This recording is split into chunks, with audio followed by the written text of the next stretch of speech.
avançar para o primeiro tema das nossas jornadas, cujo título é Ressurreição e Vida, melhor, do livro Ressurreição e Vida, o Paralítico de Kiev, apresentado pela Associação Espírita Esperança e Caridade, e neste caso vou ser eu a apresentá-lo hoje. Vamos então iniciar o nosso tema com uma questão do Livro dos Espíritos, a 115, que nos diz: dos espíritos, uns terão sido criados bons e outros maus?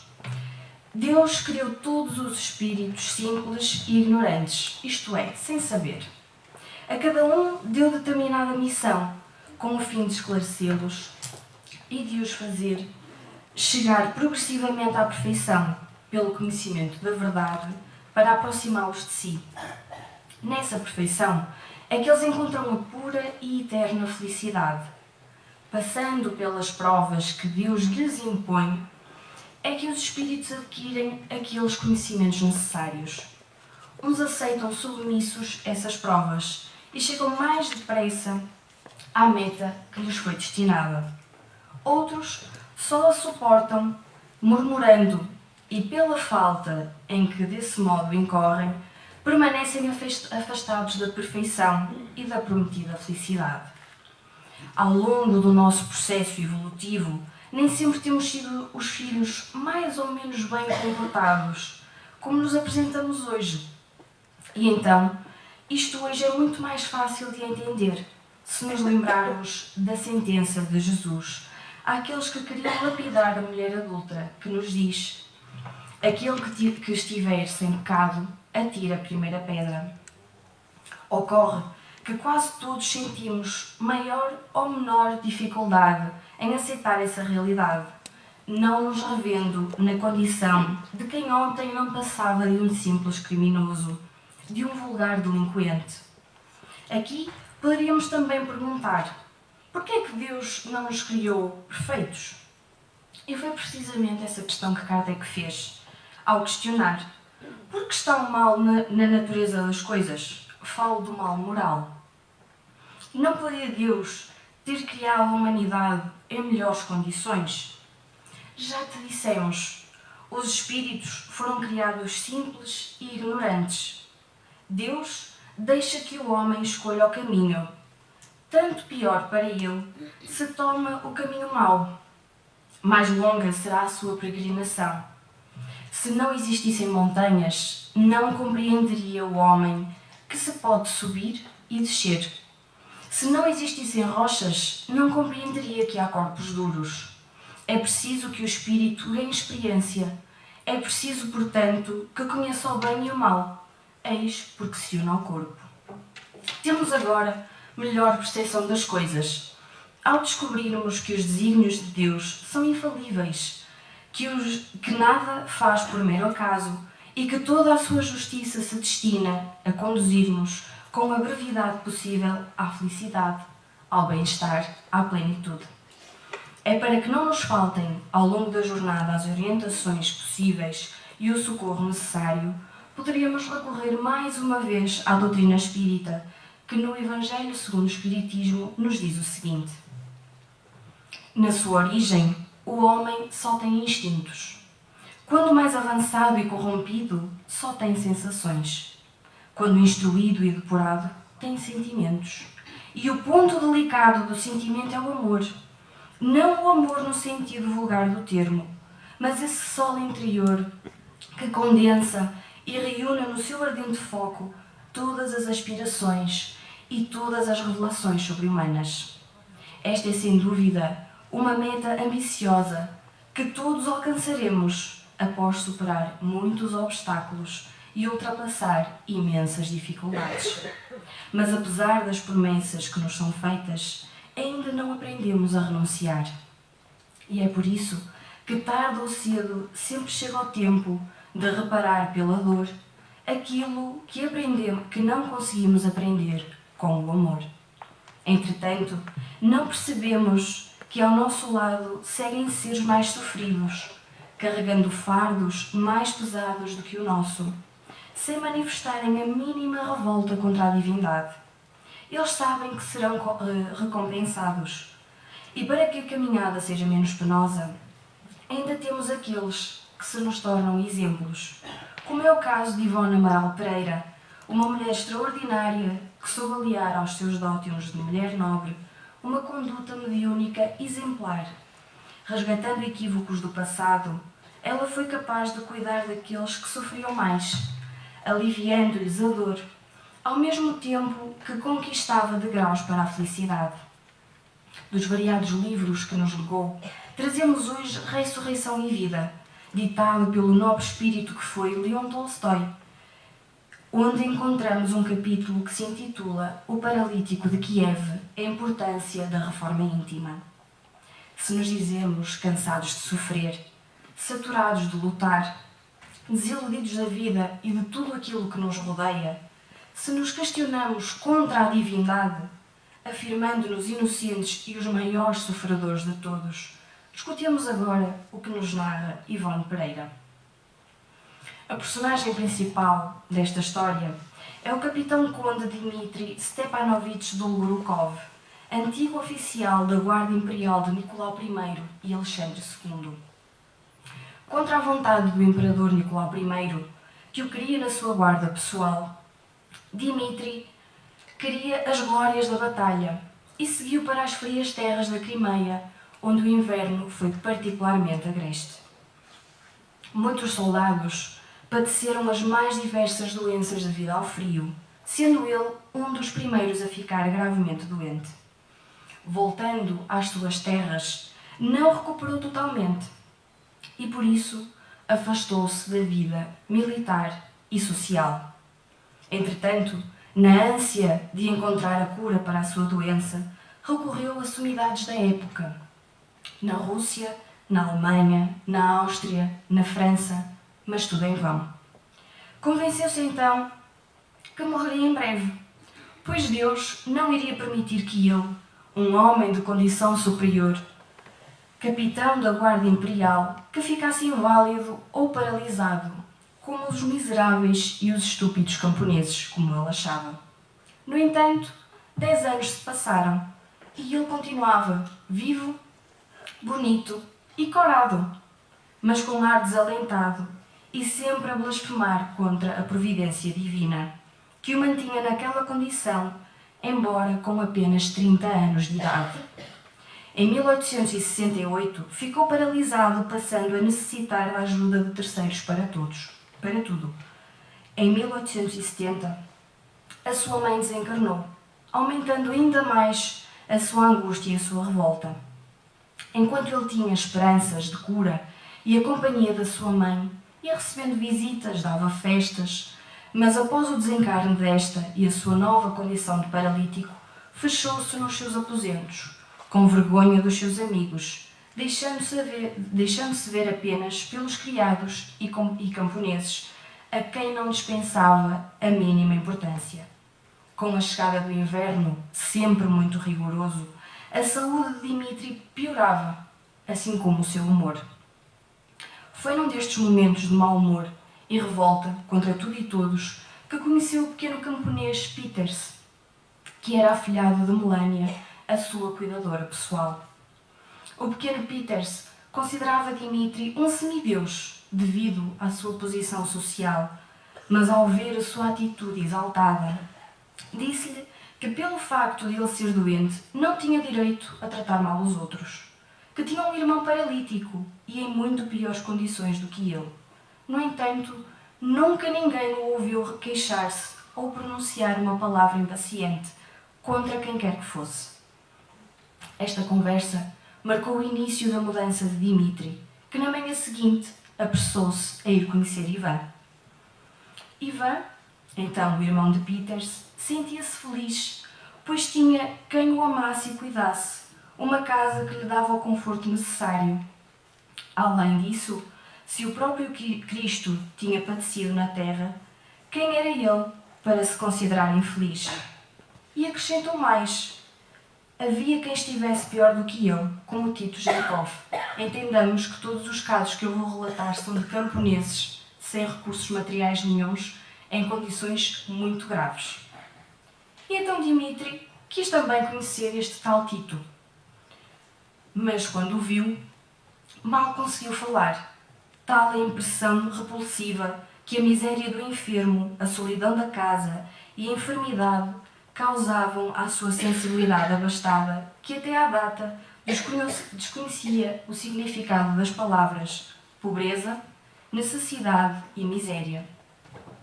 Tito falou que também lutou na Guerra da Crimeia e lá adoeceu. Com essa infecção ficou cego, mas nem assim desanimou. Sobrevivia com a ajuda de vizinhos e de um mendigo que tomava conta dele de noite.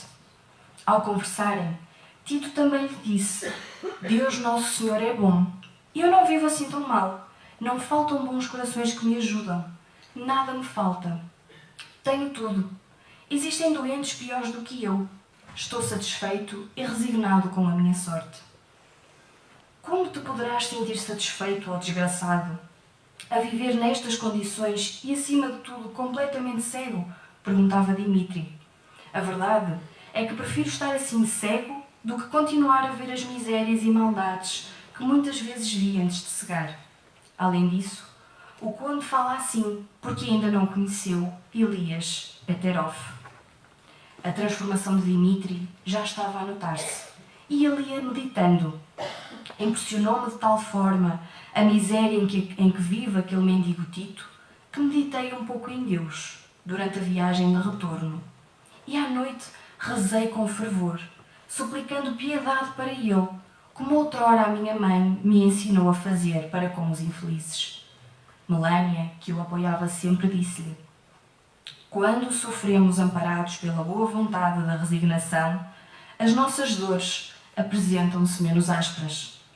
As pessoas que têm a consciência tranquila são sempre felizes. E a sua jornada continuava.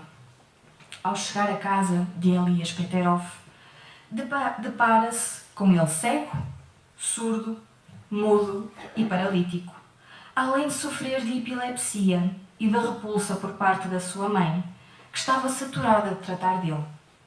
Costumo bater-lhe, mas parece que perdeu o juízo também, pois não entende, nem sei se sente as pancadas que lhe dou, como eu o detesto. Dimitri, bastante sensibilizado com a situação de Elias, tomou algumas providências na hora, mas antes de partir, teve conhecimento ainda de mais um caso em condições bastante difíceis. Era Kozlovsky, outrora Ivan IV o Terrível. Foi o primeiro soberano russo a ter o título de czar. Foi quem conquistou a Sibéria e ficou célebre pelas suas crueldades. Matou, com as suas próprias mãos, várias esposas e o seu próprio filho. Governou entre 1533 e 1584. Kolzovsky, na atual existência, foi um farmacêutico abastado, mas a doença levou-o à miséria. Por motivos políticos, foi preso e sofreu degredo, começando assim a sua enfermidade. Era paralítico, cego e leproso num grau avançado da doença e vivia com um simpático anão que cuidava dele. Kozlovsky disse que o seu anjo-guia o avisara de que ele iria receber uma visita importante nas horas seguintes. E eis que chega Dimitri. Ao deparar-se com um novo cenário de miséria, ficou admirado por Kozlovsky conhecer os Evangelhos.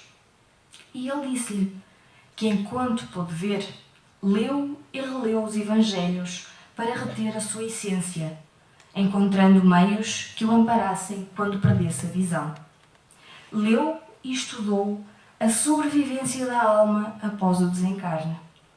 Filósofos que se dedicaram ao intercâmbio entre os chamados vivos e mortos, sobre os fenómenos de Hydesville. Allan Kardec, considerado por ele esse francês genial e eminente, recém-falecido, que soube reunir, coadjuvado por espíritos, em 5 preciosos volumes, a doutrina da imortalidade, que faltava à consciência humana. Leu também Aksakov. Aprendi assim que se sou o monstro que aqui está, é porque tenho vivido outras existências corporais neste mundo. Vivi outras vidas no passado, durante as quais errei. Cometi crimes contra a sociedade e as leis de Deus. E agora, assim prisioneiro, tolhido nas atitudes de ter abusado da liberdade própria de cada indivíduo, espiei o passado para expungir da consciência a mácula desonra das infrações de outrora. Compreendi que este jovem referia-se ao anão simpático que cuidava dele, enjeitado recém-nascido, à porta da minha antiga loja, educado com ternura pelo meu coração, que não conhecia o sentimento paterno, fui cúmplice dos meus desatinos pretéritos noutra vida. Está agora a espiar e a reparar, por sua vez, ao meu lado, os débitos adquiridos então. A doutrina da imortalidade arrebata o crente para ideais elevados, ensinando-o a enfrentar os acontecimentos da vida, mesmo os mais melindrosos, por um prisma diverso daquele que os outros homens adotam.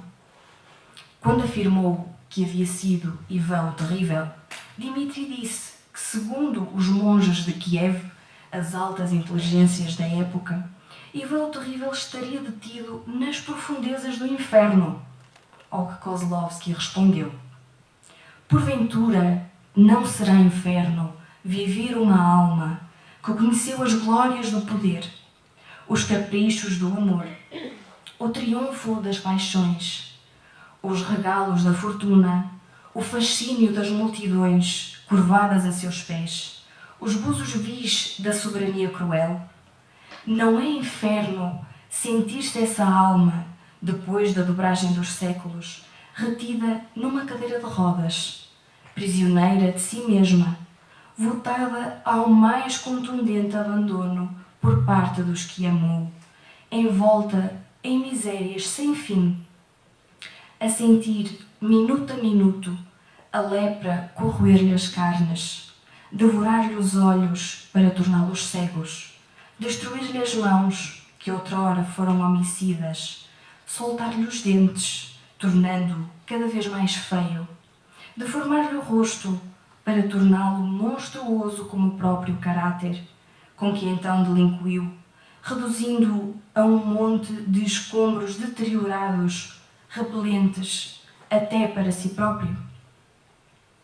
E foi com estes exemplos de verdadeira dor, de dor certamente bem maior do que a sua, que o conde Dmitri se adentrou nos conhecimentos da espiritualidade.